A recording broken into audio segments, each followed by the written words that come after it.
If you want to learn how to add an entity in Lucidchart, you're in the right place. In this quick step-by-step tutorial, I'll show you exactly how to enable the right shape library, add an entity to your canvas, and customize it so you can build clean, professional diagrams fast. If this video helps you, please hit the like button, subscribe for more easy software tutorials, and let's jump right in. First, log into your Lucidchart account and open an existing document, or click New to start a blank diagram. Once your workspace opens, look over to the far left panel. At the bottom, you should see the Shapes button or a More Shapes option. Click that to open the Shape Library. Now, in the Shape Library window, scroll through the available categories and check the box for Entity Relationship. This is the key step because it adds the standard ERD shapes you need for database diagrams. After selecting it, click Use Selected Shapes. Once you do that, the Entity Relationship shapes will appear in your left sidebar, ready to use. Next, go back to the Shape panel on the left and find the Entity Relationship section.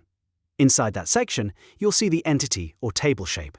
To add it to your diagram, simply click and drag the entity shape onto your canvas. Place it wherever you want to begin building your ER model. After the entity is on the canvas, you can start customizing it. To rename the entity, double-click the top header area of the shape, then type the name of your table, such as customer, order, or product. This helps keep your diagram organized and makes it much easier to understand later. Now let's add attributes. Click inside the rows of the entity shape and double-click the text to edit each field. You can type in your column names one by one, and if you want to move quickly between rows, use the Tab key to jump to the next row. If you need to go back, press Shift+Tab. This makes editing multiple attributes much faster and smoother. As you build out your entity, take a moment to make sure the name and attributes match the structure of your database or project. Clear naming is important because it keeps your Lucidchart diagram readable, especially if you're working with multiple entities and relationships. A well-organized diagram can save you a lot of confusion later when you're presenting, collaborating, or building the actual database. If you want, you can repeat the same process for every table in your system. Just drag in another entity shape, rename it, and add the correct fields.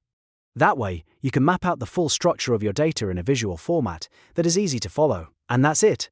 You now know how to add an entity in Lucidchart, turn on the Entity Relationship Shape Library, place an entity on your canvas, and edit the fields inside it.